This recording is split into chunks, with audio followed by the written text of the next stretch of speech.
কারণ ওই মাইক্রোফোন নেই না, আমাদের মাইক্রোফোন থেকে দুজনের মাইক্রোফোন হয় না। আমি পড়লে হাতে পড়ি, শ্লোক পড়ি পড়লে আমার গলা খারাপ হয়ে গেছিল, তো গলা একটা লেগে গেছে। এখন আমি বললি কয়েকটা শ্লোক বললি।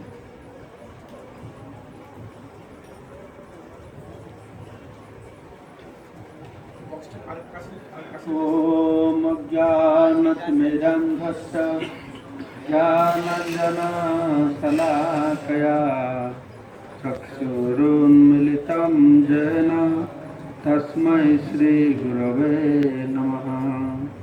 नमो विष्णुपदाय कृष्णपृष्ठाय भूतले श्रीमते भक्तिवेदान्त स्वामिने इति नामिने।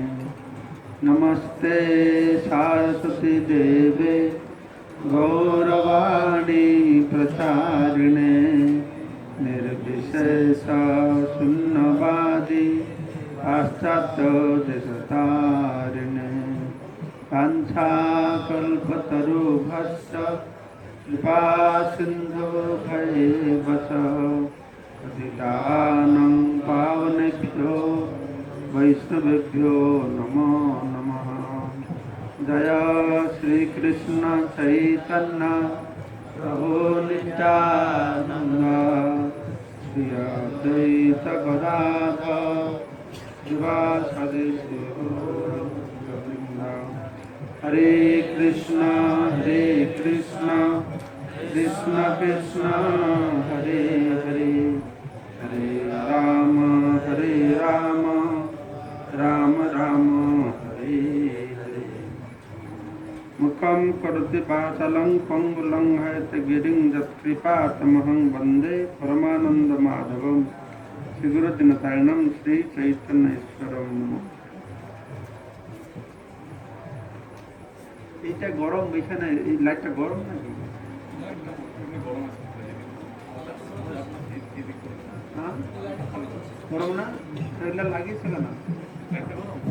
হ্যাঁ এই জন্য এই লাইটটা বসবে না, কালকে আমার মাথা ব্যথা হলো, সারা ঘুমাতে পারি না। হ্যাঁ এইখান থেকে আর কি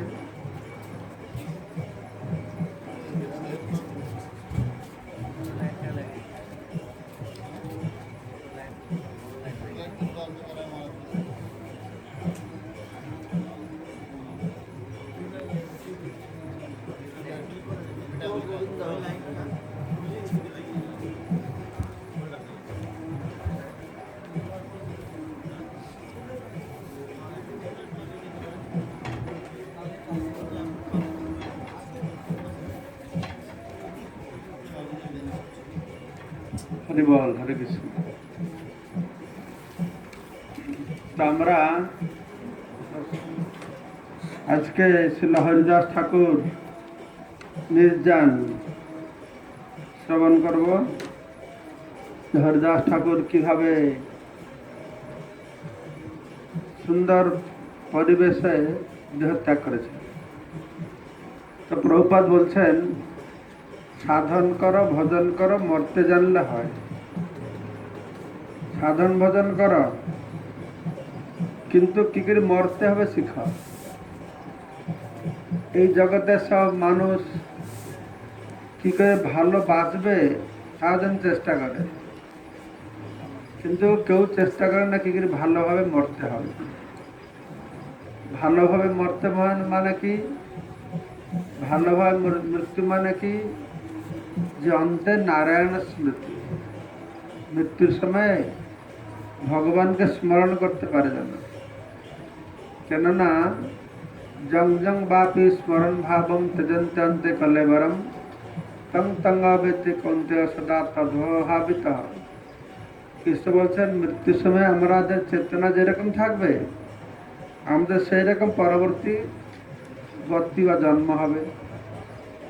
সেজন্য অন্তকালে চ মামেব, কৃষ্ণ অন্তকালে যদি আমার স্মরণ করে মৃত্যু হয়, অন্তকালে চ মামেব স্মরণ মুক্তা কলেবরম য প্রয়াতি সে মদ্ভাব জাতি নাস্তি অত্র সংশয়। তো সন্দেহ নেই সে আমাকে পাবে। কিন্তু অন্তকালে ভগবানকে স্মরণ করা সহজ নয়। যারা সারা জীবন ভগবত ভক্তি অনুশীলন করবে, অভ্যাস করবে, সেজন্য ভগবত গীতায় ভগবান শ্রীকৃষ্ণ এই অভ্যাস শব্দটা বহুবার ব্যবহার করেছেন। অভ্যাস ন তো কৌন্তেয়, অভ্যাস যোগযুক্তেন, তারপরে অর্থচিত্তম সমাধাতম ন শক্নসি মৈস্থিরম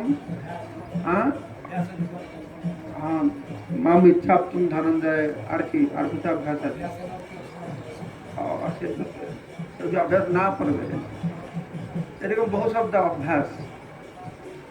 একটা আমাদের অভ্যাস করতে হবে, আর দ্বিতীয়টি হচ্ছে আমাদের চেষ্টা দেখে ভগবান কৃপা করে আমাদের মনের মধ্যে উদিত হবে। তো হরিদাস ঠাকুর সারা জগৎকে দৃষ্টান্ত দেখিয়েছেন তার বাসনা কিভাবে ভগবান পূর্ণ করেছেন। বয়স অনেক হয়ে গেছে, কিন্তু 3 লাখ নাম জপ করবে। তো মহাপ্রভু বল সব ঠিক আছে, হ্যাঁ সব তো ঠিক আছে, কিন্তু আমার মন ঠিক নাই, আমি জব করতে পারছি না। আরে তো অত বয়স হয়ে গেছে, জব কি করতে হবে না? করতে হবে না। তো বলছেন আমার একটা বাসনা আছে। না, তোমার বাসনা নিশ্চয় ভগবান পূর্ণ করো। কি বাসনা ছিল হরিদাস ঠাকুরের? 3টে বাসনা ছিল। 3টে বাসনা।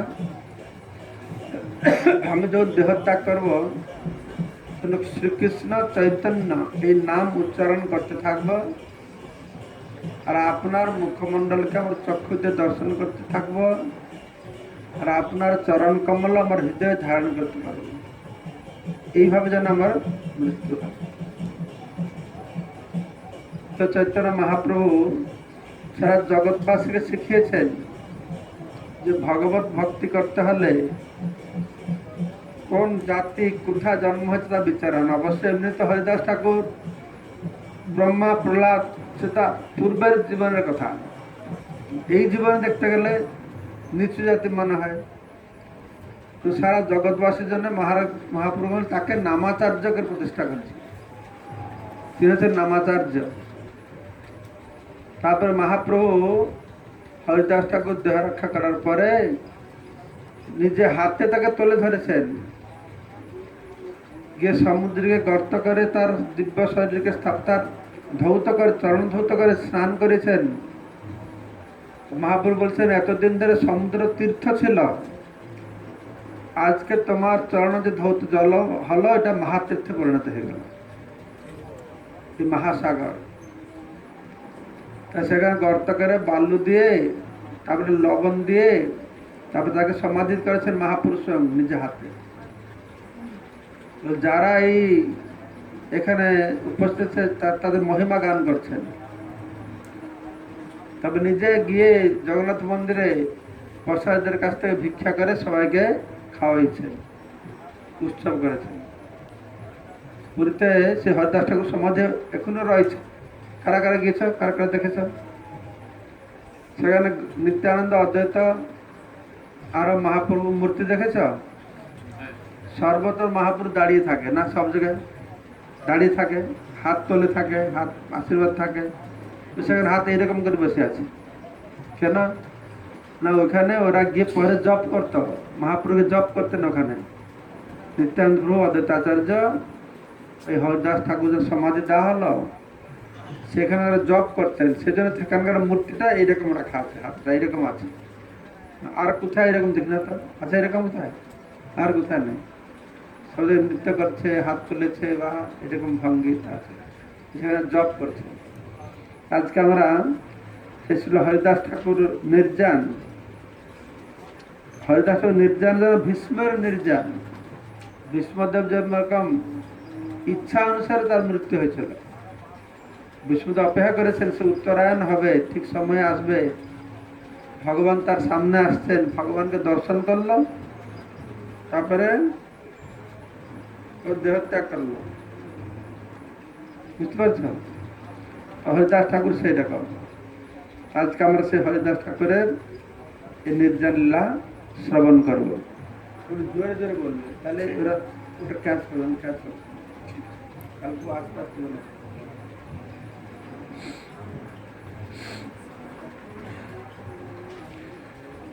চৈতন্য চরিতামৃত অন্তলীলা একাদশ পরিচ্ছেদ শ্রীল হরিদাস ঠাকুরের নির্যান। নমামি হরিদাসম তম চৈতন্যম তঞ্চ তৎপ্রভুম সংস্থিতামপি যৎমূর্তিম স্বাঙ্কে কৃত্বা ননর্তয়ঃ। আমি হরিদাস ঠাকুরকে আমার সশ্রদ্ধ প্রণতি নিবেদন করি এবং তার প্রভু শ্রী চৈতন্য মহাপ্রভুকে আমার সশ্রদ্ধ প্রণতি নিবেদন করি, যিনি হরিদাস ঠাকুরের পরিত্যক্ত দেহ কোলে নিয়ে নৃত্য করেছিলেন। জয় জয় শ্রী চৈতন্য জয় দয়াময় জয় দ্বৈত প্রিয় নিত্যানন্দ প্রিয় জয়। অত্যন্ত দয়াময় এবং অদ্বৈতাচার্য ও নিত্যানন্দ প্রভুর অত্যন্ত প্রিয় শ্রী চৈতন্য মহাপ্রভু জয়। জয় শ্রীনিবাসেশ্বর হরিদাসনাথ জয় গদাধর প্রিয় স্বরূপ প্রাণনাথ।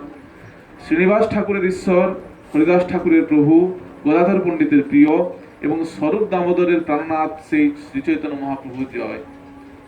জয় কাশী প্রিয় জগদানন্দ প্রাণেশ্বর জয় রূপ সনাতন রঘুনাথেশ্বর। কাশী মিশ্রের অত্যন্ত প্রিয় জগদানন্দের প্রাণেশ্বর এবং রূপ গোস্বামী, সনাতন গোস্বামী ও রঘুনাথ দাস গোস্বামী ঈশ্বর শ্রী চৈতন্য মহাপ্রভু জয়। জয় গৌর দেহ কৃষ্ণ স্বয়ং ভগবান কৃপা করি দেহ প্রভু নিজ পদদান। গৌর দেহ অবলম্বনকারী স্বয়ং ভগবান শ্রীকৃষ্ণের জয়। হে প্রভু, কৃপা করে আপনি আমাকে আপনার শ্রী পাদপদ্মে আশ্রয় দান করুন। জয় নিত্যানন্দ চন্দ্র জয় চৈতন্যের প্রাণ তোমার চরণ আরবিন্দে ভক্তি দেহ দান। শ্রী চৈতন্য মহাপ্রভুর প্রাণস্বরূপ শ্রী নিত্যানন্দ প্রভু জয়। হে প্রভু, দয়া করে আপনি আমাকে আপনার চরণারবিন্দে ভক্তি দান করুন। জয় জয় দ্বৈত চন্দ্র চৈতন্যের আর্য সচরণে ভক্তি দেহ জয় অদ্বৈতাচার্য। শ্রী চৈতন্য মহাপ্রভু যাকে গুরুর মতো সম্মান করতেন সেই অদ্বৈত চন্দ্রের জয়। হে অদ্বৈত আচার্য প্রভু, আপনি দয়া করে আপনার শ্রী পাদপদ্মে আমাকে ভক্তি দান করুন। জয় গৌর ভক্তগণ গৌর যার প্রাণ সব ভক্ত মিলি মোরে ভক্তি দেহ দান। শ্রী চৈতন্য মহাপ্রভু যাদের প্রাণস্বরূপ মহাপ্রভুর সেই ভক্তবৃন্দে জয় হোক। আপনারা সকলে মিলে আমাকে ভগবত ভক্তি দান করুন। জয় রূপ সনাতন জীব রঘুনাথ রঘুনাথ গোপাল ছয় মোরনাথ। রূপ গোস্বামী, সনাতন গোস্বামী, জীব গোস্বামী, রঘুনাথ দাস গোস্বামী, রঘুনাথ ভট্ট গোস্বামী এবং গোপাল ভট্ট গোস্বামী জয় হোক। এরা 6 জন আমার প্রভু। এসব প্রসাদে লিখি চৈতন্য লীলাগুণ জয়ছে তৈছে লিখি করি আপন পাবন। শ্রী চৈতন্য মহাপ্রভু এবং তার পার্শ্বদের কৃপায় আমি শ্রী চৈতন্য মহাপ্রভুর লীলা এবং গুণাবলী বর্ণনা করছি। কিভাবে যে লিখতে হয় তা আমি জানি না। আমি কেবল নিজেকে পবিত্র করার জন্য যেমন তেমন করে এই বর্ণনা লিখছি। এই মতো মহাপ্রভুর নীলাচলে বাস সঙ্গে ভক্ত গণ লইয়া কীর্তন বিলাস। এইভাবে শ্রী চৈতন্য মহাপ্রভু তার ভক্তদের সঙ্গে নিয়ে হরে কৃষ্ণ মহামন্ত্র সংকীর্তন বিলাস করে নীলাচলে বাস করছিলেন। দিনে নিত্য কীর্তন ঈশ্বর দর্শন রাত্রে রায় স্বরূপ শনে রস আস্বাদন। দিনের বেলায় শ্রী চৈতন্য মহাপ্রভু নৃত্য কীর্তন এবং শ্রী জগন্নাথ দেবের শ্রী বিগ্রহ দর্শন করতেন এবং রাত্রে রায় রামানন্দ ও স্বরূপ দামোদরের সঙ্গে কৃষ্ণ ভক্তিরস আস্বাদন করতেন। এই মতো মহাপ্রভুর সুখে কাল যায় কৃষ্ণের বিরহ বিকার অঙ্গে নানা হয়। এইভাবে জগন্নাথপুরীতে শ্রী চৈতন্য মহাপ্রভু মহা আনন্দে সময় কাটাচ্ছিলেন। শ্রীকৃষ্ণের বিরহে তার শ্রী অঙ্গে নানা প্রকার বিকার দেখা দিত। দিনে দিনে বাড়ে বিকার রাত্রে অতিশয় চিন্তা উদ্বেগ প্রলাপাদি যত শাস্ত্রে কয়। দিনে দিনে সেই বিকার বাড়তে লাগলো এবং রাত্রে তা অত্যধিক মাত্রায় প্রকাশিত হতো। চিন্তা, উদ্বেগ, প্রলাপ ইত্যাদি শাস্ত্রে যত রকম বিকারের লক্ষণ বর্ণিত হয়েছে শ্রী চৈতন্য মহাপ্রভুর শ্রীঅঙ্গে সেই সমস্ত বিকার দেখা দিত। স্বরূপ গোসাইয়ার রামানন্দ রায় রাত্রি দিনে করে দহে প্রভুর সহায়। স্বরূপ দামোদর গোস্বামী এবং রামানন্দ রায় শ্রী চৈতন্য মহাপ্রভু লীলার এই 2 জন প্রধান সহায়ক দিবারাত্র তার সঙ্গে থাকতেন। একদিন গোবিন্দ মহাপ্রসাদ লইয়া হরিদাসে দিতে গেলা আনন্দিত হইয়া। একদিন শ্রী চৈতন্য মহাপ্রভু সেবক গোবিন্দ অত্যন্ত আনন্দিত হয়ে হরিদাস ঠাকুরকে মহাপ্রসাদ দিতে গেলেন। দেখে হরিদাস ঠাকুর করিয়াছে শয়ন, মন্দ মন্দ করিতেছে সংখ্যা সংকীর্তন। গোবিন্দ যখন হরিদাস ঠাকুরের কাছে গেলেন তখন তিনি দেখলেন যে হরিদাস ঠাকুর শুয়ে রয়েছেন এবং খুব আস্তে আস্তে সংখ্যাপূর্বক ভগবানের নাম জপ করছেন। গোবিন্দ কহে উঠো আসি করহ ভোজন, হরিদাস কহে আজি করিমু লঙ্ঘন। গোবিন্দ বললেন উঠে এসে আপনি ভোজন করুন। হরিদাস ঠাকুর তখন বললেন আজ আমি উপবাস করব। সংখ্যা কীর্তন পুরে নাহি কেমতে খাইব, মহাপ্রসাদ আনিয়াছ কেমতে উপেক্ষিব। আমার সংখ্যাপূর্বক নাম সমাপ্ত হয়নি, তাই আমি খাবো কি করে? অথচ তুমি মহাপ্রসাদ নিয়ে এসেছো, তাও বা আমি উপেক্ষা করব কি করে? এত বলি মহাপ্রসাদ করিলা বন্দন, তা এক রঞ্চ লইয়া তার করিলা ভক্ষণ। এই বলে তিনি মহাপ্রসাদের বন্দনা করলেন এবং তার এক কোণা নিয়ে ভক্ষণ করলেন। মহাপ্রসাদ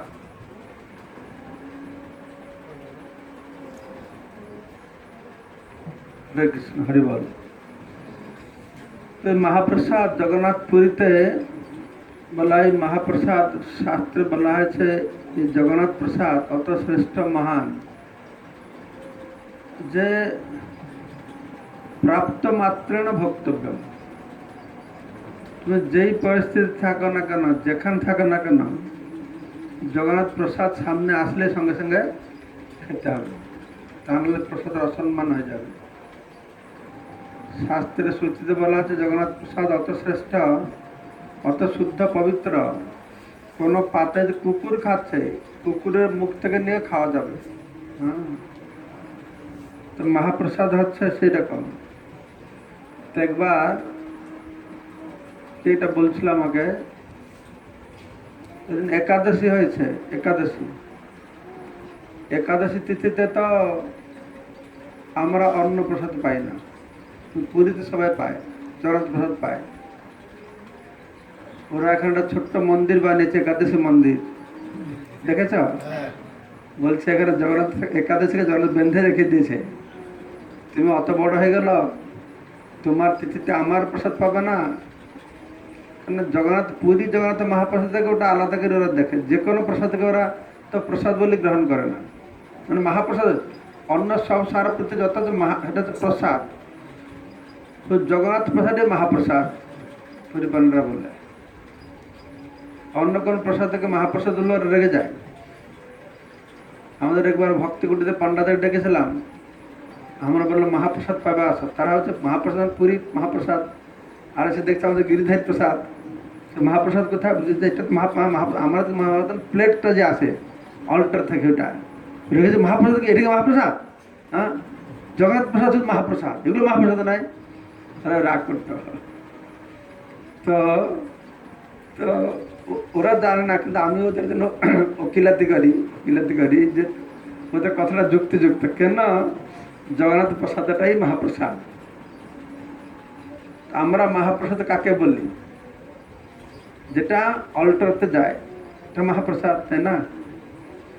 তো আমাদের তো একটা প্লেট মহাপ্রসাদ, কিন্তু জগন্নাথ মন্দিরে সবটাই জগন্নাথের সামনে যায়, তাই সেটাই সব মহাপ্রসাদ। কেন? সবটা জগন্নাথ মন্দিরে। আমাদের মতন নয় যে রান্না করো অনেক, এক থালায় নিয়ে যখন ভগবানকে ভোগ দাও এনে মিশিয়ে দাও, সেখানে সেই সিস্টেম নেই। যত রান্না হবে সব জগন্নাথের সামনে যাবে, তো সেটা ঠিক বলছে মহাপ্রসাদ। আর একটা হয় যেরকম ভগবান পেলে প্রসাদ হয়, তাকে যদি বৈষ্ণব পায় তা আমরা বলি মহাপ্রসাদ, তাই না? তো পৃথিবীতে জায়গায় যত মন্দির আছে সব জায়গায় ভগবানকে ভোগ দিয়ে তারপর আমরা পাই, তাহলে ভগবানের প্রসাদ পাই। কিন্তু পুরী মন্দিরে ভগবানকে ভোগ নিবেদন করার পরে তার ভক্তকে সমর্পণ করা হয়, বিমলা দেবীকে সমর্পণ করা হয়। তো বিমলা দেবী সে জগন্নাথ খেলে প্রসাদ হলো, আর বিমলা দেব পেলে এটা মহাপ্রসাদ হলো। ওরাই যুক্তিটা জানে না। ওরা বলে, আমি এমনি ওদের জন্য একটু উকিলাতি করি যে ওরা যে ভাবছে মহাপ্রসাদ, ওটাই গ্রহণ করে মহাপ্রসাদ।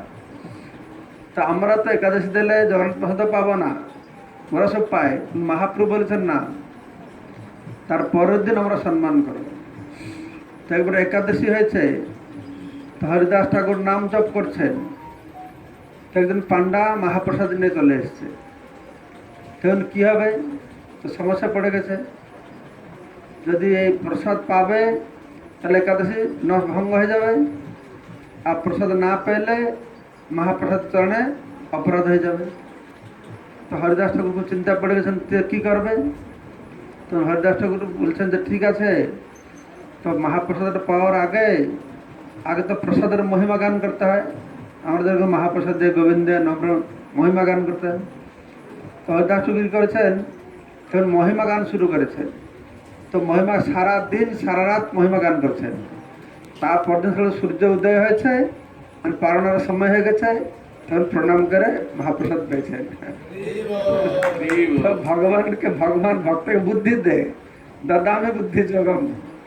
তো তো কী হবে তাহলে? তাই কী হলো না, একাদশীটাও নষ্ট হলো না, আর মহাপ্রসাদ প্রতি অবমাননা হলো না। সেই জন্যে এখানে গোবিন্দ নিয়ে এসছে, এটা হয়তো একাদশী তিথি ছিল না, সেই জন্য। কিন্তু এদিকে সংকল্প করেছে, তো আমি জব শেষ হলে খাবো না। 3 লক্ষ জব করতেন, হ্যাঁ, মনে মনে 1 লক্ষ, আস্তে আস্তে 1 লক্ষ, আর জোরে জোরে 1 লক্ষ। জব শেষ হলে খাবে না, এখন মহাপ্রসাদ নিয়ে এসছে। এত বললি মহাপ্রসাদ করিল বন্দনা, তখন মহাপ্রসাদের বন্দনা করেছেন। 1 রঞ্চল তার করিলা ভক্ত, তখন তো 1 কণিকা। আসলে পুরীতে কণিকা, প্রসাদ কণিকা মাত্র গুরুত্ব বেশি। প্রসাদ কিনে পেট ভরে খাওয়াটা বেশি গুরুত্বপূর্ণ নয়, গুরুত্বপূর্ণ যে একটু চেয়ে অল্প একটু খাবে। প্রসাদ কণিকা মাত্র, তার আমার মনে প্রসাদ কণিকা মাত্র গুরুত্ব রয়েছে সেই তবে থাকে। এই যে নারদ মুনি গেল, পেট ভরে খেয়ে আসলো, তারপরে শিবের কাছে গেল, তার হাতে একটু লেগেছিল, কণিকা মাত্র না, ন খেলে। এই কণিকা মাত্র প্রসাদ আছে, সে কণিকা মাত্র প্রসাদ পেয়ে একদম শিব পাগল হয়ে গেল। সেই দিন থেকে মনে হয় প্রসাদ কণিকা মাত্র, হ্যাঁ, এটা খুব ফেমাস। প্রসাদ কণিকা মাত্র চেয়ে কণিকা মাত্র প্রসাদ পাবে, তো সেই একমাত্র প্রসাদ। হ্যাঁ, এক রঞ্চ লয়া তার করিলা ভক্ষণ। আর যেন মহাপ্রভু তার ঠাই আইলা, সুস্থ হরিদাস বলি তারে পুছিলা। তো মহাপ্রভু এসে তো জিজ্ঞাসা করছে, হরিদাস তুমি কি সুস্থ আছো? তো হরিদাস ঠাকুর তখন নমস্কারকে বলছে, হ্যাঁ, শরীর সুস্থ হয় মোর, আমার শরীর সুস্থ আছে, অসুস্থ বুদ্ধিমান, আর বুদ্ধিমান এটা অসুস্থ আছে। তো মহাপ্রভু জিজ্ঞাসা করছেন, তো কোন ব্যাধি, কোন ব্যাধি কহত নির্ণয়, তোর কোন ব্যাধি আছে বলো তো? হ্যাঁ কহে, তার ব্যাধিটা কি ব্যাধি না, সংখ্যা কীর্তন না পুরায়, আমরা সংখ্যা নাম পূর্ণ হচ্ছে না, সেটা একটা বড় ব্যাধি। হ্যাঁ, সেটা হচ্ছে আমার রোগ, মানে ভবরোগ থেকে আরো ডেঞ্জারাস রোগ, ভক্তদের রোগ এটা, তাই না? সাধারণ লোকেদের জন্য ভবরোগ, ভক্তরা তো ভবরোগে নেই, মুক্ত হয়েছে, তাদের জন্য রোগ হচ্ছে কি, এই সংখ্যা পূর্ণ হচ্ছে না, জপ হচ্ছে না। বলো তারপরে কি হবে? প্রভু কহে, বৃদ্ধ হইলা সংখ্যা অল্প করো, সিদ্ধ দেহ তুমি সাধনে আগ্রহ কেনে করো।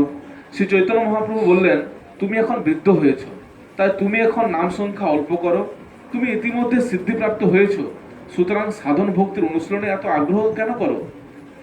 লোক নিস্তারিতে তোমার অবতার, নামের মহিমা লোকে করিলা প্রচার। জনসাধারণকে উদ্ধার করার জন্য তুমি অবতীর্ণ হয়েছ, এবং তুমি বিশেষভাবে এই জগতে নামের মহিমা প্রচার করেছো। তোমার অবতার, মহাপ্রভু হরিদাস ঠাকুর বলছেন তোমার অবতার। কার অবতার? হরিদাস ঠাকুর কার অবতার? তিনি ব্রহ্মার অবতার। তো উনার তো নিষিদ্ধ সিদ্ধ দেহ, তো সাধনে অত দেখানো কেন দরকার? সিদ্ধ দেহ তুমি সাধনে আগ্রহ কেন করো? সাধনা যারা করবে তারা সংখ্যা অনুসারে করবে, যারা সিদ্ধ হয়ে গেছে তাদের নীতি নিয়ম এসব দরকার, তার নীতি নিয়মের ঊর্ধ্বে চলে গেছে। কিন্তু হরিদাস ঠাকুর সিদ্ধ শরীর হলেও তিনি নিত্য পালন করেছেন কেন? যারা মুক্ত পুরুষ তারা নিয়ম পালন করতে হয় না, কিন্তু লোকশিক্ষার জন্য, লোকেদের শিক্ষা দেওয়ার জন্য তারা নিয়মকে পালন করে। তো মহাপ্রভু বলছেন যে এখন তুমি অল্প করে একটু নাম করো।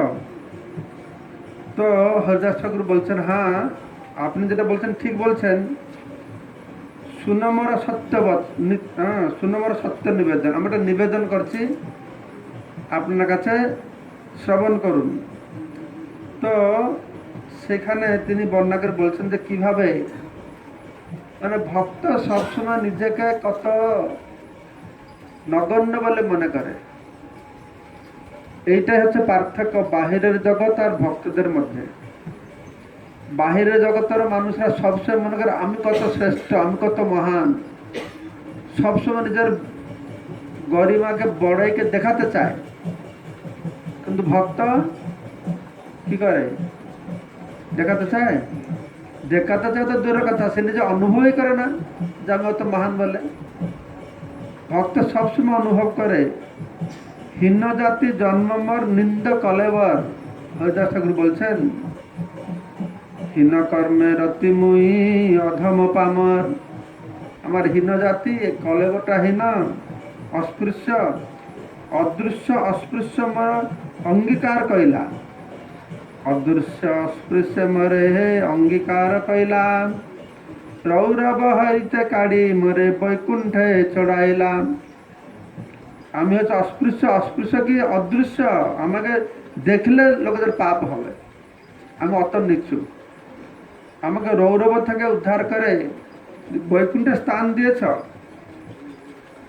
স্বতন্ত্র ঈশ্বর তুমি হও ইচ্ছাময়, জগৎ নাচ যারে যাইছে ইচ্ছা হয়।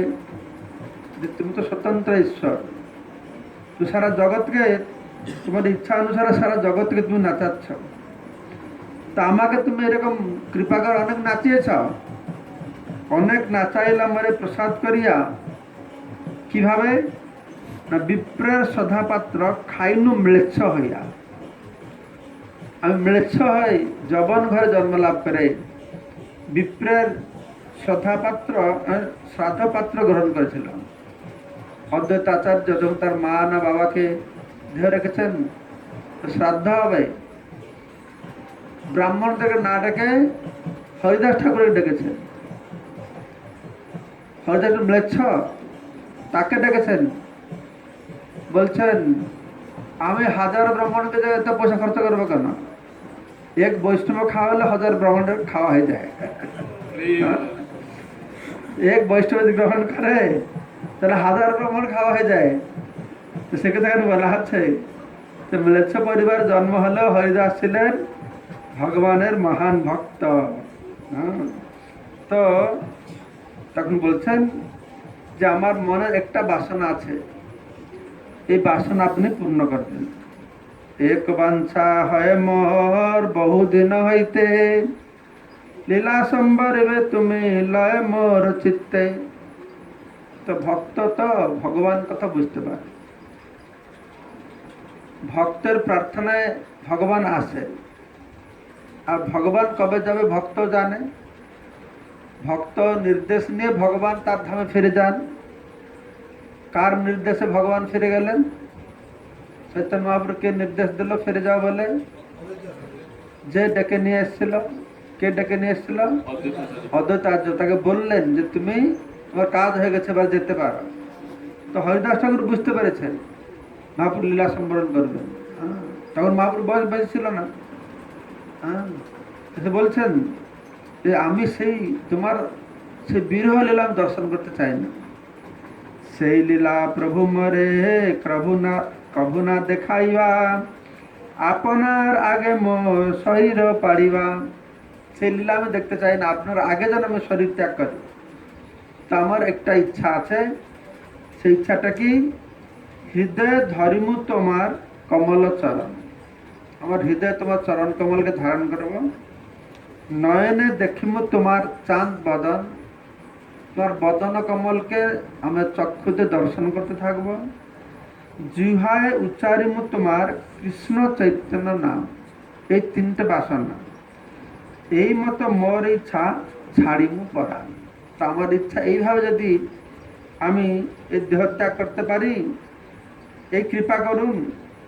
মোর এই ইচ্ছা যদি তোমার প্রসাদে হয়, এই নিবেদন মোর কর দয়াময়। হে দয়াময়, তোমার কৃপায় আমার এই ইচ্ছা যেন পূর্ণ হয়, এই আমার একমাত্র নিবেদন। মোর এই ইচ্ছা যদি তোমার প্রসাদ হয়, এই নিবেদন মোর কর দয়াময়। এটা আমার পূর্ণ করো। জিজ্ঞাসা করো। এই নিজ দেহ মোর পড়ুক তব আগে, এই বাঞ্ছা সিদ্ধি মোর তোমাতে লাগে। আমার এই জঘন্য দেহ তোমার সামনে পতিত হোক, তুমি কেবল আমার এই বাসনা সফল করতে পারো। প্রভু কহে হরিদাস, যে তুমি মাগিবে, কৃষ্ণ কৃপাময় তাহা অবশ্যই করিবে। শ্রী চৈতন্য মহাপ্রভু বললেন, হরিদাস, কৃষ্ণ অত্যন্ত কৃপাময়, তুমি তার কাছে যা প্রার্থনা করবে তা তিনি অবশ্যই পূর্ণ করবেন। কিন্তু আমার যে কিছু সুখ সব তোমা লইয়া, তোমার যোগ্য নহে যাবে আমারে ছাড়িয়া। কিন্তু আমার সমস্ত সুখ তোমাকে নিয়ে তুমি আমাকে ছেড়ে চলে যাবে, তা তো তোমার উপযুক্ত বাসনা নয়। চরণে ধরি কহে হরিদাস, না করিহ মায়া, অবশ্য মো অথমে প্রভু কর এই দয়া। শ্রী চৈতন্য মহাপ্রভুর শ্রী পাদ পদ্ম জড়িয়ে ধরে হরিদাস ঠাকুর বললেন, প্রভু, তুমি তোমার মায়াজাল বিস্তার করো না, এই অধমকে তুমি অবশ্যই দয়া করবে। মোর শিরোমণি কত কত মহাশয়, তোমার লীলার সহায় কোটি ভক্ত হয়। আমার শ্রদ্ধাস্পদ শত শত মহাজন রয়েছেন, যাদের শ্রী পাদপদ্ম মস্তকে ধারণ করতে পারলে আমি সার্থক হই, তারা সকলে তোমার লীলায় সহায়তা করবেন। আমার হেন যদি এক কীট মরি গেল, এক পিপিলিকা মইলে পৃথিবীর কাহানি হইল। হে প্রভু, আমার মতো একটি কীট যদি মরে যায় তাহলে কি ক্ষতি হয়? একটি পিপিলিকা মরে গেলে পৃথিবীর কি কোনো ক্ষতি হয়? ভক্ত বৎসল প্রভু তুমি, মই ভক্তাভাস, অবশ্য পুরাবে প্রভু মোরে এই আস। হে প্রভু, তুমি ভক্ত বৎসল, আমি তোমার ভক্তের আভাস মাত্র, কিন্তু দয়া করে তুমি অবশ্যই আমার এই আশা পূর্ণ করো। মধ্যাহ্ন করিতে প্রভু চলিলা আপনে, ঈশ্বর দেখিয়া কালী দিবেন দর্শনে। তারপর শ্রী চৈতন্য মহাপ্রভু মধ্যাহ্ন করতে গেলেন, কিন্তু তিনি হরিদাস ঠাকুরকে কথা দিয়ে গেলেন যে পরের দিন শ্রী জগন্নাথ দেবকে দর্শন করার পর তিনি আবার তার কাছে আসেন। তবে মহাপ্রভু তারে করি আলিঙ্গন, মধ্যাহ্ন করিতে সমুদ্রে করিলা গমন। তারপর হরিদাস ঠাকুরকে আলিঙ্গন করে শ্রী চৈতন্য মহাপ্রভু মধ্যাহ্ন করতে সমুদ্রে গেলেন। প্রাতঃকালে ঈশ্বর দেখি সব ভক্ত লইয়া, হরিদাসে দেখিতে আইলা শীঘ্র করিয়া। পরের দিন সকালবেলা শ্রী জগন্নাথ দেবকে দর্শন করে শ্রী চৈতন্য মহাপ্রভু সমস্ত ভক্তদের নিয়ে শীঘ্র হরিদাস ঠাকুরকে দেখতে এলেন। হরিদাসের আগে আসি দিলা দর্শন, হরিদাস বন্দিলা প্রভুর আর বৈষ্ণব চরণ। শ্রী চৈতন্য মহাপ্রভু হরিদাস ঠাকুরের সামনে এসে তাকে তার দর্শন দিলেন, এবং হরিদাস ঠাকুর তখন শ্রী চৈতন্য মহাপ্রভু ও অন্যান্য সমস্ত বৈষ্ণবের শ্রী পাদপদ্মে তার শ্রদ্ধার্ঘ্য নিবেদন করলেন। প্রভু কহে হরিদাস কহ সমাচার, হরিদাস কহে প্রভু যে কৃপা তোমার। শ্রী চৈতন্য মহাপ্রভু জিজ্ঞাসা করলেন, হরিদাস, তুমি কেমন আছো? হরিদাস ঠাকুর উত্তর দিলেন, হে প্রভু, সবই যে তোমার কৃপা। অঙ্গনে আরম্ভিলা প্রভু মহাসংকীর্তন, বক্রেশ্বর পণ্ডিত তাহা করেন নর্তন। তখন শ্রী চৈতন্য মহাপ্রভু অঙ্গনে মহাসংকীর্তন আরম্ভ করলেন, এবং সেই কীর্তনে বক্রেশ্বর পণ্ডিত নাচতে লাগলেন। স্বরূপ গোসাই আদি যত প্রভুর গণ, হরিদাস বেড়ি করে নাম সংকীর্তন। স্বরূপ দামোদর গোস্বামী প্রমুখ শ্রী চৈতন্য মহাপ্রভুর সমস্ত ভক্তরা হরিদাস ঠাকুরকে বেষ্টন করে নাম সংকীর্তন করতে লাগলেন। রামানন্দ সার্বভৌম সবার অগ্রেতে, হরিদাসের গুণ প্রভু লাগিলা কহিতে। রামানন্দ রায় সার্বভৌম ভট্টাচার্য সমস্ত মহান ভক্তদের সামনে শ্রী চৈতন্য মহাপ্রভু হরিদাস ঠাকুরের মহিমা বর্ণনা করতে লাগলেন। হরিদাসের গুণ কহিতে প্রভু হইলা পঞ্চমুখ, কহিতে কহিতে প্রভুর বাড়ে মহাসুখ। হরিদাস ঠাকুরের অপ্রাকৃত গুণাবলী বর্ণনা করতে করতে যেন শ্রী চৈতন্য মহাপ্রভু পঞ্চমুখ ধারণ করলেন। যতই তিনি তার মহিমা বর্ণনা করতে লাগলেন, ততই তার আনন্দ বর্ধিত হতে লাগলো। হরিদাসের গুণে সবার বিস্মিত হয় মন, সর্বভক্ত বন্দে হরিদাসের চরণ। হরিদাস ঠাকুরের অপ্রাকৃত গুণাবলী শ্রবণ করে সকলে অত্যন্ত বিস্মিত হলেন এবং তারা সকলে হরিদাস ঠাকুরের শ্রী পাদপদ্ম বন্দনা করতে লাগলেন। হরিদাস নিজাগ্রেতে প্রভুরে বসাইলা, নিজ নেত্র দুই ভিঙ্গ মুখ পদ্মে দিলা। হরিদাস ঠাকুর শ্রী চৈতন্য মহাপ্রভুকে তার সামনে বসালেন এবং তার দুটি ভ্রমর সদৃশ নয়ন শ্রী চৈতন্য মহাপ্রভুর মুখ পদ্মে নিবদ্ধ করলেন। সহৃদয়ে আনি ধরিল প্রভুর চরণ, সর্বভক্ত পদরেণু মস্তক ভূষণ।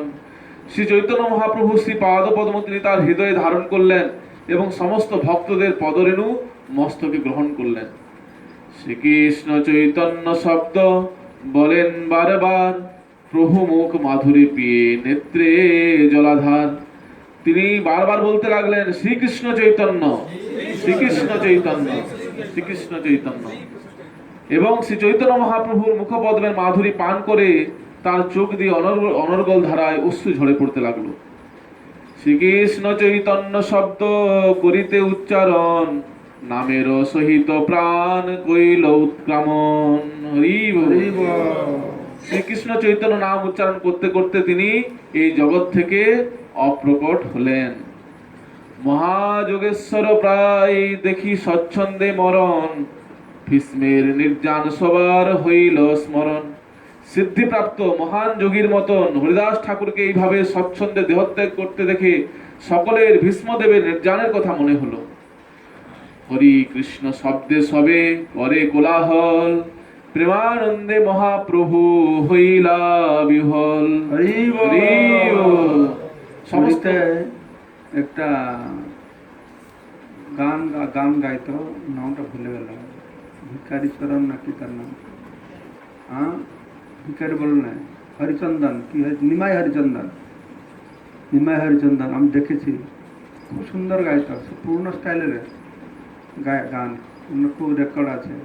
ও প্রতিদিন জগন্নাথ মন্দিরে যাবে, ওইমনি রেডিওতে গায়ে, জগন্নাথ মন্দিরে গিয়ে যখন সামনে গেলে কী করবে, চামড় ঢুলাবে, ভজন গাইবে মন্দির ভিতরে। রথযাত্রা হয়, রথযাত্রা প্যান্ডালও গায়ে। যেদিন উল্টো রথ হবে, বাহুড়া রথ বলে, গুন্ডিচা মন্দিরে প্যান্ডালে ও নিজে একটা গান লিখেছে। ও গান লিখেছে, হে প্রভু আপনি যেরকম আজকে যে ফিরে যাচ্ছেন, আমাকে ফিরিয়ে নিয়ে যান।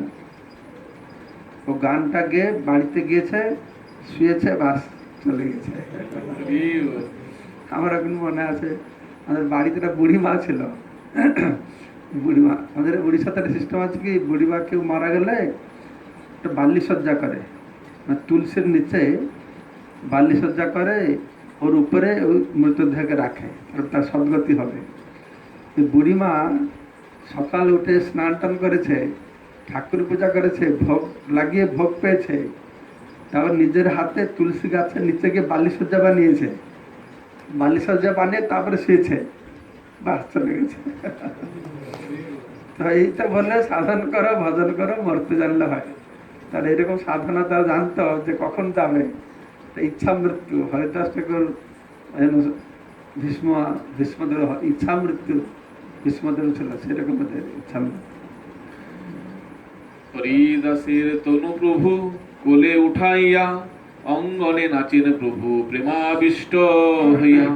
শ্রী চৈতন্য মহাপ্রভু হরিদাস ঠাকুরের দেহ কোলে নিয়ে প্রেমাবিষ্ট হয়ে অঙ্গনে নাচতে লাগলেন।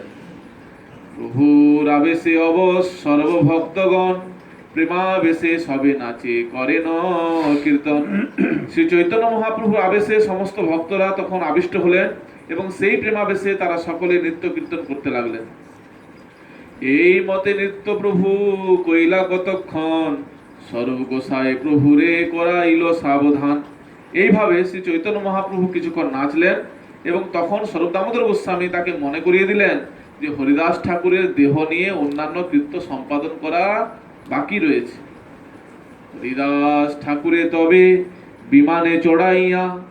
সমুদ্রে লইয়া গেল কীর্তন করিয়া। বিমান সদৃশ একটি পালঙ্কে হরিদাস ঠাকুরের দেহ নিয়ে কীর্তন করতে করতে ভক্তরা সমুদ্রে গেলেন। আগে মহাপ্রভু চলেন নৃত্য করিতে করিতে, পাছে নৃত্য করে বক্রেশ্বর ভক্তগণ সাথে। শ্রী চৈতন্য মহাপ্রভু নৃত্য করতে করতে আগে আগে চলছিলেন এবং তার পিছনে বক্রেশ্বর পণ্ডিত ভক্তদের সঙ্গে নৃত্য করছিলেন। হরিদাসে সমুদ্র জলে স্নান করাইলা, প্রভু কহে সমুদ্র এই মহাতীর্থ হইলা। হরি বল। হরিদাস ঠাকুরের দেহ সমুদ্রের জলে স্নান করানো হলো এবং তখন শ্রী চৈতন্য মহাপ্রভু ঘোষণা করলেন, আজ থেকে এই সমুদ্র মহাতীর্থে পরিণত হলো। হরিদাসের পাদদক প্রিয় ভক্তগণ, হরিদাসের অঙ্গে দিলা প্রসাদ চন্দন।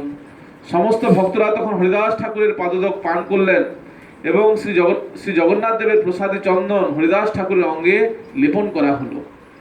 ডোর কাড়ার প্রসাদ বস্ত্র অঙ্গে দিলা, বালুকার গর্ত করি তাহে শোয়াইলা। শ্রী জগন্নাথ দেবের প্রসাদী ডোর অর্থাৎ রেশমের দড়ি, কড়া অর্থাৎ প্রসাদী চন্দন, মহাপ্রসাদ এবং বস্ত্র শ্রীল হরিদাস ঠাকুরের অঙ্গে দেওয়া হলো এবং বালুকার গর্ত করে তাতে হরিদাস ঠাকুরকে শোয়ানো হলো। চারিদিকে ভক্তগণ করেন কীর্তন, বক্রেশ্বর পণ্ডিত করেন আনন্দে নর্তন। তার চারিদিকে ভক্তরা কীর্তন করতে লাগলেন এবং প্রেমানন্দে মগ্ন হয়ে বক্রেশ্বর পণ্ডিত নৃত্য করতে লাগলেন। হরি বল বলে গৌর রায়, হরি বল আপনি শ্রীহস্তে বালু দিলা তার গায়। হরি বল বলতে বলতে শ্রী চৈতন্য মহাপ্রভু তার শ্রীহস্তের দ্বারা বালু দিয়ে হরিদাস ঠাকুরের দেহ আচ্ছাদিত করলেন। তারে বালু দিয়া উপরে পীড়া বাঁধাইলা, চৌদিকে পীড়া মহা আবরণ কইলা। বালু দিয়ে হরিদাস ঠাকুরের দেহ আচ্ছাদিত করার পর তার উপর একটা পীড়া বাঁধানো হলো এবং বেড়া দিয়ে তা ঘিরে দেওয়া হলো। তাহা বেড়ি প্রভু কইলা কীর্তন নর্তন, হরিধ্বনি কোলা হলে ভরিল ভুবন। তাকে বেষ্টন করে শ্রী চৈতন্য মহাপ্রভু নৃত্য কীর্তন করলেন এবং হরিধ্বনির কোলা হলে চতুর্দশ ভুবন পূর্ণ হল। তবে মহাপ্রভু সব ভক্তগণ সঙ্গে সমুদ্রে করিলা স্নান জল কেলি রঙ্গে। তারপর শ্রী চৈতন্য মহাপ্রভু তার ভক্তদের সঙ্গে নিয়ে মহারঙ্গে জলকেলি করতে করতে সমুদ্রে স্নান করলেন। হরিদাসে প্রদক্ষিণ করি আইল সিংহ দ্বারে, হরি কীর্তন কোলাহল সকল নগরে। হরিদাস ঠাকুরের সমাধি প্রদক্ষিণ করে ভক্তদের নিয়ে শ্রী চৈতন্য মহাপ্রভু জগন্নাথ মন্দিরের সিংহদ্বারে এলেন। উচ্চস্বরে হরিনাম সংকীর্তনের শব্দে সারা শহর তখন স্পন্দিত হলো। সিংহদ্বারে আসি প্রভু প্রসাদীর ঠাঁই, আচল পাতিয়া প্রসাদ মাগিলা তথায়। সিংহদ্বারে এসে শ্রী চৈতন্য মহাপ্রভু তার আঁচল পেতে প্রসারীদের কাছ থেকে শ্রী জগন্নাথ দেবের প্রসাদ ভিক্ষা করতে লাগলেন।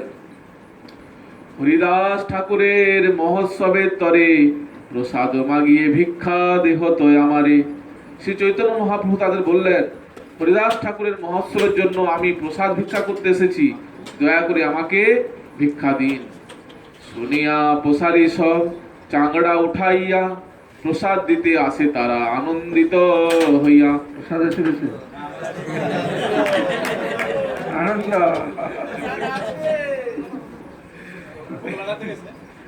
আচ্ছা, ভোগ লাগে না, চিন্তা নেই। তার সে আবেদন শুনে সমস্ত প্রসারীরা বড় বড় প্রসাদের ঝুড়ি উঠিয়ে নিয়ে এসে আনন্দিত চিত্তে শ্রী চৈতন্য মহাপ্রভুকে ভিক্ষা দিতে এলেন। স্বরূপ গোসাই প্রসারীকে নিষেধিল, চাংড়া লইয়া প্রসারে বসিল। কিন্তু স্বরূপ দামোদর গোস্বামী তখন প্রসারীদের নিষেধ করলেন এবং প্রসারীরা তখন চাংড়া নিয়ে গিয়ে তাদের দোকানে বসলেন। স্বরূপ গোসাই প্রভুরে ঘরে পাঠাইলা, চারি বৈষ্ণব চারি পিছাড়া সঙ্গে রাখিলা। স্বরূপ দামোদর গোস্বামী শ্রী চৈতন্য মহাপ্রভুকে ঘরে পাঠালেন এবং 4 জন বৈষ্ণব এবং 4 জন বাহককে তার সঙ্গে রাখলেন। স্বরূপ গোসাই কহিলেন, সব প্রসারীরে এক এক দ্রব্যের এক এক পুঞ্জ দেহ মোরে। স্বরূপ দামোদর তখন সমস্ত প্রসারীদের বললেন, এক এক দ্রব্যের 4 মুঠ করে আমাকে দিন। এই মতো নানা প্রসাদ বোঝা বাঁধাইয়া লইয়া লইয়া আইল চারিজনের মস্তকে চড়াইয়া। এইভাবে প্রসাদ সংগ্রহ করে তা আলাদা আলাদাভাবে চারজনের মাথায় চড়িয়ে নিয়ে আসা হলো। পানিনাথ পট্টনায়ক প্রসাদ আনিলা, কাশী মিশ্র অনেক প্রসাদ পাঠাইলা। কেবল স্বরূপ দামোদর গোস্বামী যে প্রসাদ আনলেন তা নয়, পানিনাথ পট্টনায়ক এবং কাশী মিশ্র অনেক প্রসাদ পাঠালেন। সব বৈষ্ণবে প্রভু বসাইলা সারি সারি, আপনে পরিবেশে প্রভু লইয়া জনাচারী। সমস্ত বৈষ্ণবদের সারিবদ্ধভাবে বসিয়ে শ্রী চৈতন্য মহাপ্রভু চারজনকে সঙ্গে নিয়ে স্বয়ং পরিবেশন করতে লাগলেন। মহাপ্রভুর শ্রীহস্তে অল্প নাই সে, এক এক পাতে পঞ্চজনার ভক্ষ পরিবেশে। মহাপ্রভু তার হাতে অল্প পরিমাণে প্রসাদ তুলতে পারতেন না, তাই তিনি এক একজনের পাতে 5 জনের প্রসাদ দিতে লাগলেন। স্বরূপ কহে প্রভু বসি করহ দর্শন, আমি ইহা সভা লইয়া করি পরিবেশন। স্বরূপ দামোদর গোস্বামী তখন শ্রী চৈতন্য মহাপ্রভুকে অনুরোধ করলেন, আপনি দয়া করে বসে এদের সকলের প্রসাদ গ্রহণ দর্শন করুন, আর আমি এদেরকে নিয়ে পরিবেশন করি।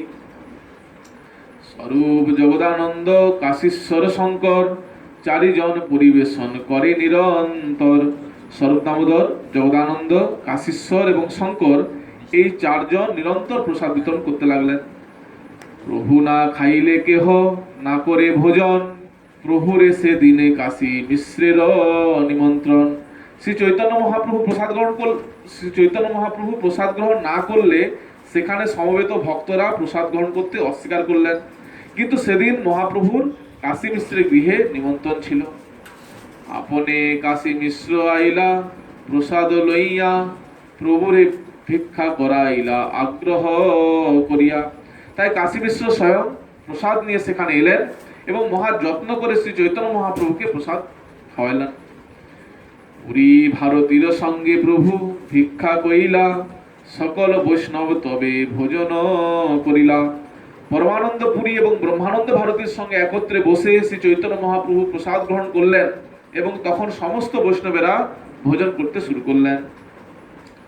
আকণ্ঠ পুরাইয়া সবাই করাইলা ভোজন, দেহ দেহ বলি প্রভু বলেন বচন। শ্রী চৈতন্য মহাপ্রভু আরো দাও বলে সকলকে আকণ্ঠপুরে ভোজন করালেন।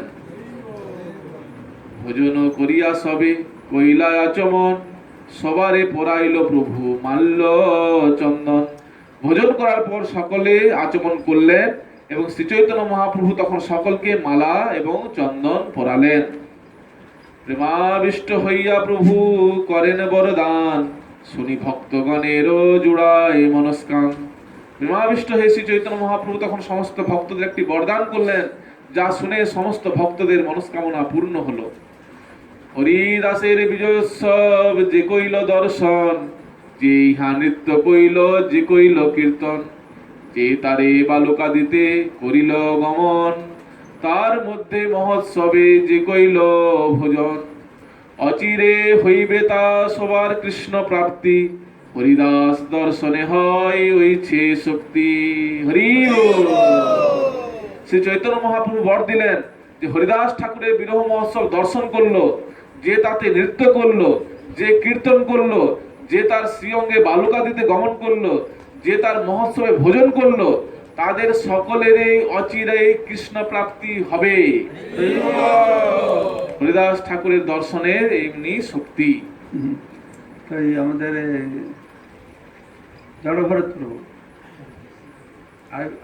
আগে করতো, যত মহারাজ আছে গৌড়ীয় মঠের মহারাজ তিরোভাব আবির্ভূতি সব জায়গায় খেতে যাবে। উনি বলতেন যে আমার জীবন আর কিছু করতে হবে না, আমি মহারাজা তিরোভাব আবির্ভূতিতে প্রসাদ খেয়ে ভগবত ধামে চলে যাব। তার অত বিশ্বাস ছিল প্রতিটা তিরোভাতে যাবে কোন না কোথাও। পরে হয়তো যায় না, কিন্তু আগের সময় প্রতি তিরোভাতিতে যেতেন। কৃপা করি কৃষ্ণ মোরে দিয়াছিলা সঙ্গ, স্বতন্ত্র কৃষ্ণের ইচ্ছা কইলা সঙ্গ ভঙ্গ। কৃষ্ণ আমাকে কৃপা করে হরিদাস ঠাকুরের সঙ্গ দান করেছিলেন, কিন্তু শ্রীকৃষ্ণ স্বতন্ত্র ইচ্ছাময়, তাই তিনি এখন সেই সঙ্গ থেকে আমাকে বঞ্চিত করলেন। হরিদাসের ইচ্ছা যবে হইল চলিতে, আমার শক্তি তারে নারিল রাখিতে। হরিদাস ঠাকুর যখন এই জড়জগৎ থেকে বিদায় নিতে চাইলেন, তখন আমার শক্তি ছিল না তাকে ধরে রাখার। ইচ্ছা মাত্রে কইলা নিজ প্রাণ নিষ্ক্রামণ, পূর্বে যেন শুনিয়াছি ভীষ্মের মরণ। তার ইচ্ছা অনুসারে তিনি প্রাণ ত্যাগ করলেন, ঠিক যেভাবে আমি পূর্বে ভীষ্মদেবের দেহত্যাগের কথা শুনেছি। হরিদাস আছিল পৃথিবীর শিরোমণি, তাহা বিনা রত্ন শূন্যা হইল মেদিনী। হরিদাস ঠাকুর ছিলেন পৃথিবীর শিরোমণি। আজ হরিদাস ঠাকুর চলে যাওয়ায় এই পৃথিবী রত্নশূন্যা হলো। জয় জয় হরিদাস বলি কর হরিধ্বনি, এত বলি মহাপ্রভু নাচে নয়াপনি। হরি শ্রী চৈতন্য মহাপ্রভু তখন সকলকে বললেন, জয় জয় হরিদাস বলে সকলে হরিধ্বনি করো। হরি বল। এই বলে মহাপ্রভু স্বয়ং নাচতে লাগলেন। সবে গায়ে জয় জয় জয় হরিদাস, নামের মহিমা যেহ করিলা প্রকাশ। তখন সকলে গাইতে লাগলেন, জয় জয় জয় হরিদাস ঠাকুর, জয় হরিদাস ঠাকুর, যিনি এই জগতে নামের মহিমা প্রকাশ করেছেন।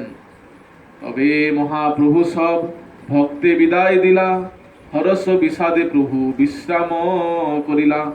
তারপর শ্রী চৈতন্য মহাপ্রভু সমস্ত ভক্তদের বিদায় দিলেন এবং হর্ষ বিষাদের মিশ্র অনুভূতি নিয়ে বিশ্রাম করলেন। এই তো কহিলু হরি দাসের বিজয়, যাহার শ্রবণে কৃষ্ণে দৃঢ় ভক্তি হয়। এইভাবে আমি হরিদাস ঠাকুরের জয়যুক্ত অপ্রকট লীলা বর্ণনা করলাম, যা শ্রবণ করলে শ্রীকৃষ্ণে দৃঢ় ভক্তি লাভ হয়। তাৎপর্যতে প্রভুপাদ বলছেন, পুরুষোত্তম ক্ষেত্র জগন্নাথপুরীতে টোটা গোপীনাথ নামক একটি মন্দির আছে।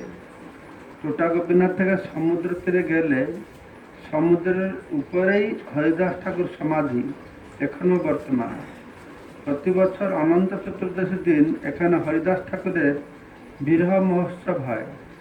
এখানে প্রায় 100 বছর পূর্বে শ্রী চৈতন্য মহাপ্রভু, শ্রী নিত্যানন্দ প্রভু, শ্রী অদ্বৈত আচার্য প্রভু 3টি বিগ্রহ প্রতিষ্ঠা হয়।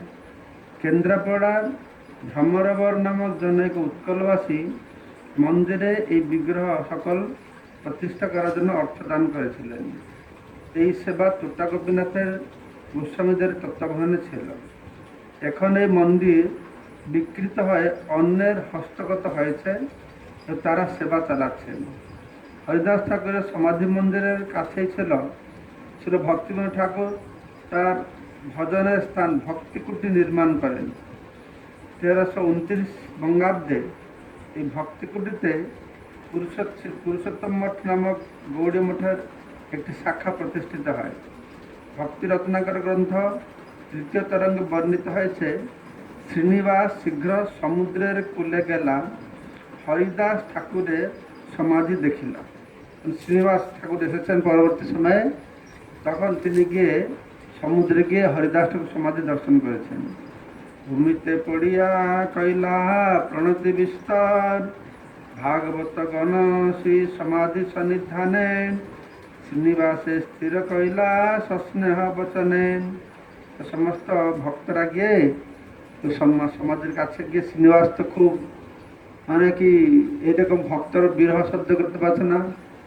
শ্রীনিবাস ঠাকুর এসেছেন, মহাপ্রভু দেখতে মহাপ্রভু প্রকট হয়ে গেছেন, আবার নবদ্বীপে এসেছেন, কার সঙ্গে দেখা গেছে সে অপ্রকট হয়ে গেছে, আবার সেখানে গিয়েছেন, এরকম যেখানে যাচ্ছে সে বৈষ্ণব অপ্রকট হয়ে যাচ্ছে। তখন তাকে সবাই তাকে প্রবোধনা দিচ্ছেন, পুনঃ শ্রীনিবাস শ্রী সমাধি প্রণমিয়া যে বিলাপ কইলা তা শুনিতে দ্রব্যে হিয়া। সেই সমাধি দর্শন করে যেভাবে ক্রন্দন করেছিলেন, সেই ক্রন্দন শ্রবণ করলেই হৃদয় দ্রবীভূত হয়ে যাবে। চৈতন্যের ভক্ত বাৎসল্য ইহাতেই জানি, ভক্ত বাঞ্ছা পূর্ণ কইলা ন্যাসি শিরোমণি। হরিদাস ঠাকুর অপ্রকট হলে শ্রী চৈতন্য মহাপ্রভু যেভাবে তার বিরহ মহোৎসব করেছিলেন, তা থেকে বোঝা যায় তার ভক্তের প্রতি শ্রী চৈতন্য মহাপ্রভু কত স্নেহপরায়ণ। এইভাবে সন্ন্যাসী শিরোমণি শ্রী চৈতন্য মহাপ্রভু তার ভক্ত হরিদাস ঠাকুরের মনোবাঞ্ছা পূর্ণ করেছিলেন। শেষকালে দিলা তারে দর্শন স্পর্শন, তারে কোলে করি কইলা আপনে নর্তন। হরিদাস ঠাকুরের অন্তিম সময়ে শ্রী চৈতন্য মহাপ্রভু তাকে দর্শন দান করেছিলেন, স্পর্শ করেছিলেন এবং তাকে কোলে করে নৃত্য করেছিলেন। আপনে শ্রী হস্তে কৃপায় তারে বালু দিলা, আপনে প্রসাদ মাগি মহোৎসব কইলা। কৃপা করে তিনি স্বয়ং তার শ্রীহস্ত দিয়ে হরিদাস ঠাকুরের সমাধিতে বালু দিয়েছিলেন এবং তারপর স্বয়ং প্রসাদ ভিক্ষা করে হরিদাস ঠাকুরের বিরহ মহোৎসব করেছিলেন। মহাভাগবত হরিদাস পরম বিদ্বান, এই সৌভাগ্য লাগি আগে করিলা প্রয়াণ। হরিদাস ঠাকুর ছিলেন পরম বিদ্বান মহাভাগবত, সেই সৌভাগ্যের ফলে তিনি শ্রী চৈতন্য মহাপ্রভুর আগেই অপ্রকট হলেন। চৈতন্য চরিত্র এই অমৃতের সিন্ধু, কর্ণ মন তৃপ্ত করে যার এক বিন্দু। শ্রী চৈতন্য মহাপ্রভুর চরিত্র ঠিক একটি সমুদ্রের অমৃতের সমুদ্রের মতো, যার এক বিন্দু কর্ণ এবং মনকে সম্পূর্ণরূপে তৃপ্ত করে। ভব সিন্ধু তরিবারে আছে যার চিত্ত, শ্রদ্ধা করি শুনো সেই চৈতন্য চরিত্র। যিনি ভবসমুদ্র পার হতে আগ্রহী, তিনি যেন শ্রদ্ধা সহকারে শ্রী চৈতন্য মহাপ্রভুর চরিতামৃত শ্রবণ করেন। শ্রীরূপ রঘুনাথ পদে যার আস, চৈতন্য চরিতামৃত কহে কৃষ্ণ দাস। শ্রী রূপ গোস্বামী, শ্রী রঘুনাথ দাস গোস্বামীর শ্রী পাদ পদ্মে আমার প্রণতি নিবেদন করে এবং তাদের কৃপা প্রার্থনা করে তাদের পদাঙ্ক অনুসরণ পূর্বক আমি কৃষ্ণদাস শ্রী চৈতন্য চরিতামৃত বর্ণনা করছি। এটি ছিল হরিদাস ঠাকুরের নির্যান বর্ণনাকারী শ্রী চৈতন্য চরিতামৃত গ্রন্থের অন্তলীলার একাদশ পরিচ্ছেদের ভক্তি বেদান্ত তাৎপর্য। তো এইভাবে আমরা দেখছি হরিদাস ঠাকুর নামের মহিমা প্রচার করেছেন। তো নামের মহিমাটা কি? যে নামের প্রতি রুচি আসা, নামের রুচি, এটা অত্যন্ত গুরুত্বপূর্ণ বিষয়। তো কলিকালে যুগধর্ম নাম সংকীর্তন,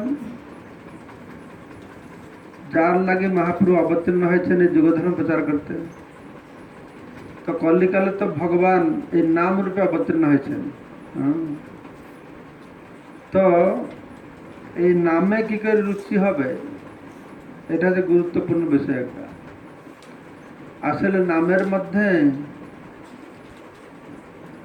নিশ্চিত রূপে এরকম কিছু আছে যার দরুন এই সমস্ত শুদ্ধ ভক্তরা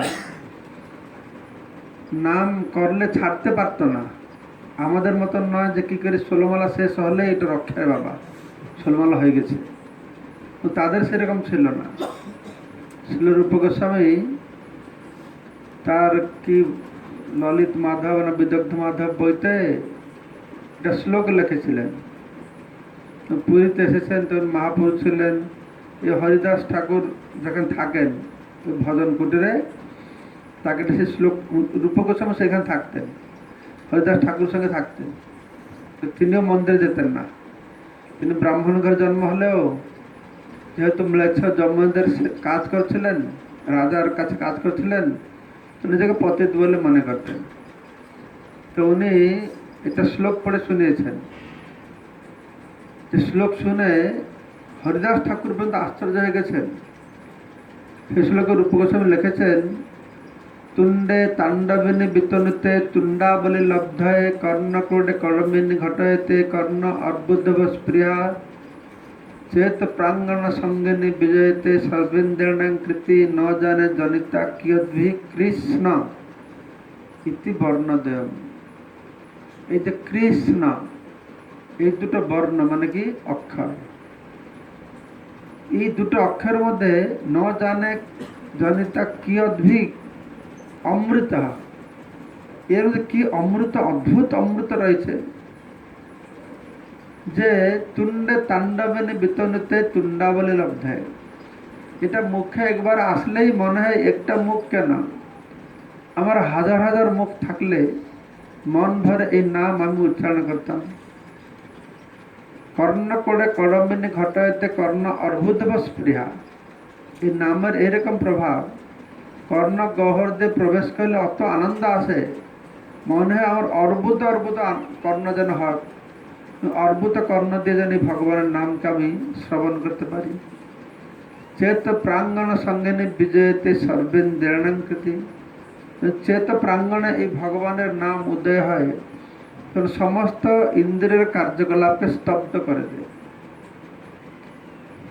তো আমি বলা উদ্দেশ্য হচ্ছে যে ন জানে জনিতা কিয়দ্ভি অমৃতই কৃষ্ণ, এই কৃষ্ণ শব্দের মধ্যে কি অমৃত রয়েছে। তো সে অমৃতটা আমরা এখন আস্বাদন করতে পারছি না। তো শুদ্ধ ভক্তি যত বাড়বে তাহলে কি হবে না, কৃষ্ণের নামের প্রতি রুচি বাড়বে। আমাদের ভক্তিতে উন্নতি হচ্ছে আমরা কি করে জানবো না, যদি শ্রবণ কীর্তনে মন লাগছে তা মানে ভক্তিতে উন্নতি হচ্ছে। শ্রবণ কীর্তনে মন লাগছে না মানে ভক্তি উন্নতি হচ্ছে না, আর আমার বৈষ্ণব অপরাধ আছে। বলা যায় বৈষ্ণব অপরাধ হলে শ্রবণ কীর্তনে রুচি কম হয়ে যায়, শ্রবণ কীর্তনে বেশি আনন্দ পাওয়া যায় না। তাই ভগবানের ভক্তরা তারা কি করে, তাই ব্রহ্মা তার প্রার্থনা বলছেন যে জ্ঞানে প্রয়াস নমন্তে জীবন্তে সন্মুখরিতং ভবদীয় বার্তা, যে ভক্তরা বহু জ্ঞান আহরণ দিকে চেষ্টা করে না, তারা কি করে নমন্ত জীবন্তি সন্মুখরিতং ভবদীয় বার্তা, সৎমুখ ভক্তদের শ্রীমুখ থেকে আপনার কথা শ্রবণ করে তারা জীবন ধারণ করে। সন্মুখরিতং ভবদীয় বার্তা স্থানে স্থিতাং শ্রুতিগতাং তনুবাং মনহি। বৈষ্ণবরা যেই বর্ণ যে আশ্রমে রয়েছে সেই স্থানে অবস্থিতি থেকে স্থানে স্থিতাং শ্রুতিগতাং শ্রবণ করবে, তনুবাং মনহি কিন্তু কায় মনোবাক্য দিয়ে তনুবাং মনহি, যা প্রায়শই অজিত জিত ত্রৈলোক্যম, এই ত্রিলোকের মধ্যে সেই ব্যক্তি অজিত জিত, যে ভগবান অজিত, কেউ তাকে জয় করতে পারে না, সেই ভগবানকে সেই ভক্ত জয় করতে পারবে যেই ভক্ত যেই বর্ণ যে আশ্রমে থাকুক না কেন স্থানে স্থিতাং, যদি কায় মন বাক্য দিয়ে এই ভগবানের কথা শ্রবণ করবে, ভগবানের নাম কীর্তন করবে। তো সেটা হরিদাস ঠাকুর তার একটা জ্বলন্ত দৃষ্টান্ত, তিনি নামের মধ্যে কত আনন্দ তিনি লাভ করতেন, বা ভক্তি জীবনে এটা ভক্তের আনন্দ, ভক্তের ইন্দ্র তৃপ্তি। ভক্তের ইন্দ্র তৃপ্তি কি ভগবান কৃষ্ণ গীতায় বলেছেন, কি শ্লোকটা, মচ্চিত্ত মদ্গত প্রাণা বধ্যন্তি পরস্পরং কথয়ন্তি চ মাঙ্গিতং তুষ্যন্তি চ রমন্তি চ। তারা আনন্দ পায়, তারা রমণ করে কিসেতে, মচ্চিত্ত মদ্গত প্রাণ, যারা কৃষ্ণগত প্রাণ ভক্ত, মচ্চিত্ত মদ্গত বোধয়ন্তি পরস্পরম কথয়ন্তি চ মাং নিত্যং, তারা একত্রিত হলেই তারা কৃষ্ণ কথা, কৃষ্ণ সম্বন্ধীয় কথা, কৃষ্ণের কথা তারা আলোচনা করে, আর সেই আলোচনা তারা আনন্দ পায়। এই আনন্দটাই ভক্তের হচ্ছে আসল সম্পদ। আনন্দ লাভের এটা যথার্থ উপায়। তার সুন্দর জ্বলন্ত দৃষ্টান্ত হরিদাস ঠাকুর দিয়েছেন যে কিভাবে তিনি সারা জীবন ভক্তিমূলক সেবা করেছেন। তাই অন্তের নারায়ণ স্মৃতি, অন্তিম সময়ে স্বয়ং ভগবান এসে তার সম্মুখে উপস্থিত রয়েছেন, তার মুখমণ্ডল দর্শন করেছেন, তার চরণ কমলকে হৃদয়ে ধারণ করেছেন, এবং তার কৃষ্ণ চৈতন্য নাম উচ্চারণ করে তিনি দেহত্যাগ করেছেন। জয় শ্রী হরিদাস ঠাকুর কি। এইখানে রহিল গ্রন্থ অমৃত লহরী, ধন ভরিয়া সবে বল হরি হরি जय ग्रंथराज श्री चैतन्य चरितामृत की, जगतगुरु श्रील प्रभुपाद की जय, श्री श्रीमद भक्ति पुरुषोत्तम साई महाराज की, निताय गौर प्रेमानंदे हरि हरि बोल। আজকে হরিদাস কথা হলো, কালকে কি জগদানন্দ, কালকে জগদানন্দ খুব